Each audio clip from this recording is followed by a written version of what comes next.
उत्तराखंड के पिथौरागढ़ में फिर से आया भूकंप। सुबह करीब 6:27 पर झटके महसूस हुए। रिक्टर स्केल पर तीव्रता 4.3 मापी गई है। उत्तर प्रदेश की राजधानी लखनऊ में भी महसूस किए गए भूकंप के झटके। रात में घरों में हिलते दिखे पंखे, लोग डर से घरों से बाहर निकल आए। यूपी के मुरादाबाद में भी महसूस किए गए भूकंप के झटके। घरों से बाहर निकले लोग। ड्यूटी पर मौजूद पुलिसकर्मियों ने भी महसूस किए भूकंप के झटके।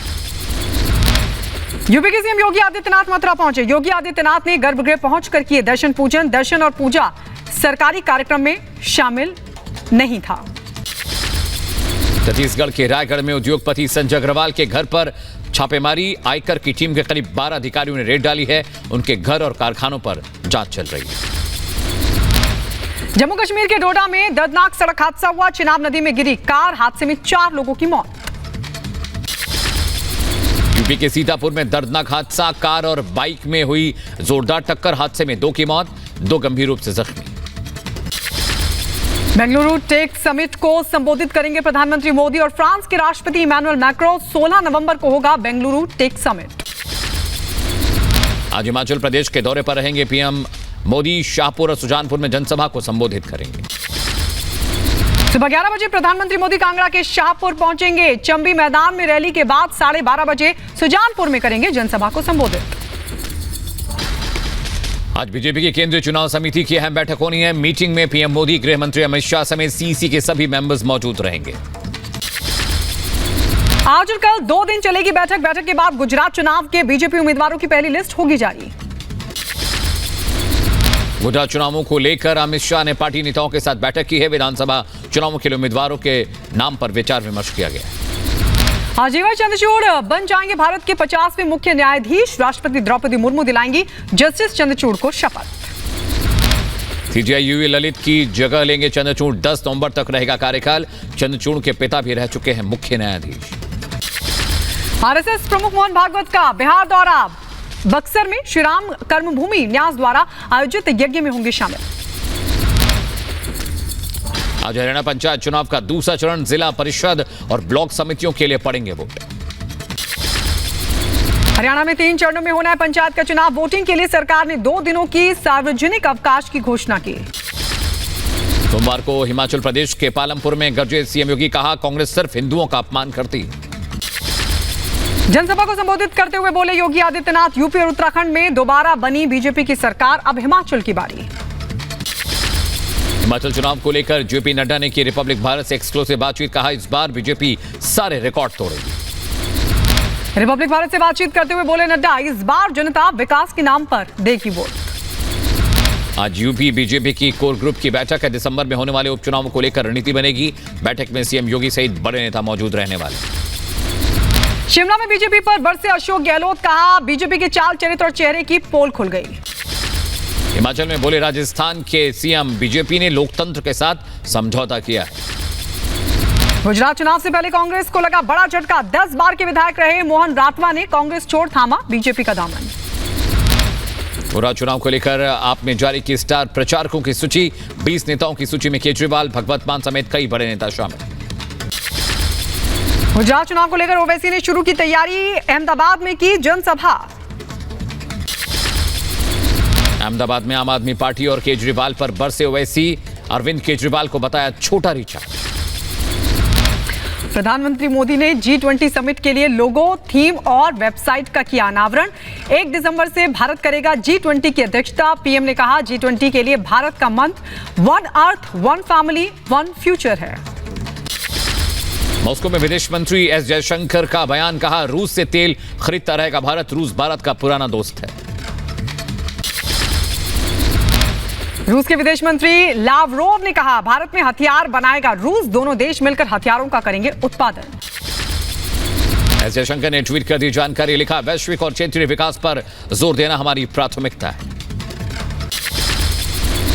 रूस के उप प्रधानमंत्री ने की भारतीय विदेश मंत्री एस जयशंकर के साथ मुलाकात। व्यापार और आर्थिक निवेश को लेकर हुई चर्चा।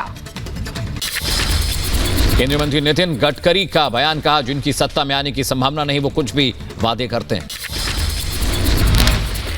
दिल्ली सरकार ने ग्रैब की पाबंदियों को भी हटाने का फैसला किया। ट्रकों के प्रवेश पर रोक को हटा दिया गया और साथ ही वर्क फ्रॉम होम भी हुआ खत्म। प्रदूषण की समस्या पर बोले केंद्रीय मंत्री नितिन गडकरी। कहा, प्रदूषण की समस्या को सुलझाना मुश्किल जरूर लेकिन नामुमकिन नहीं है। केंद्रीय परिवहन मंत्री नितिन गडकरी ने सुझाया प्रदूषण की समस्या का हल। कहा, केंद्र, राज्य सरकारों, स्थानीय निकायों और किसानों को होना होगा एकजुट। लखनऊ से फिर सामने आया सड़क पर नमाज पढ़ने का मामला। काशीराम कॉलोनी में नमाज अता करने का वीडियो वायरल हो रहा है।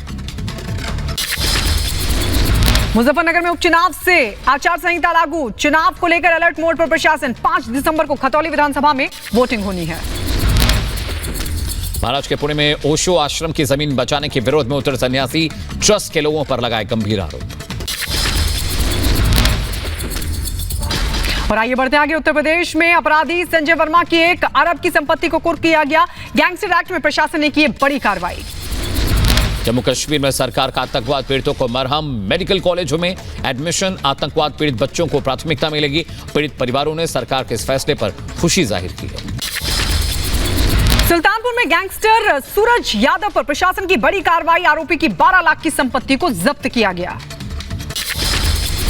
कानपुर में जबरन धर्म परिवर्तन का मामला। महिला का अश्लील फोटो वायरल कर युवक ने मुस्लिम धर्म अपनाने के लिए मजबूर किया। छत्तीसगढ़ के राजनांदगांव में लोगों को दिलाई गई हिंदू विरोधी शपथ। देवी देवताओं को नहीं मानने की दिलाई गई शपथ। हिंदू विरोधी शपथ समारोह के दौरान कांग्रेस महापौर हेमा सुदेश भी मौजूद थी। 7 नवंबर का बताया जा रहा है ये वीडियो। मामला सामने आने के बाद राजनीति गरमाई। बीजेपी सांसद संतोष पांडे ने बघेल सरकार पर लगाया आरोप। कहा, कांग्रेस सरकार सामाजिक सौहार्द को बिगाड़ रही है। हिंदू विरोधी शपथ मामले में केंद्रीय मंत्री रेणुका सिंह ने किया ट्वीट। लिखा, कांग्रेस राज्य में हिंदू विरोध चरम पर। सपा नेता आजम खान के मामले में आज होगी बड़ी कार्रवाई। सुप्रीम कोर्ट में आजम खान की सदस्यता रद्द करने के मामले में हियरिंग होनी है। दिल्ली सरकार के मंत्री सत्येंद्र जैन के मामले में बड़ी सुनवाई। आज दिल्ली की रोज एवेन्यू कोर्ट मनी लॉन्ड्रिंग मामले में सुनवाई करेगी। शिवसेना ठाकरे गुट के सांसद संजय राउत की जमानत याचिका पर हो सकती है सुनवाई। पिछली सुनवाई में ईडी ने अदालत में लिखित जवाब सौंपा था। राजस्थान फोन टैपिंग मामले में दिल्ली हाई कोर्ट करेगा सुनवाई। सीएम अशोक गहलोत के ओएसडी ने दायर की है याचिका।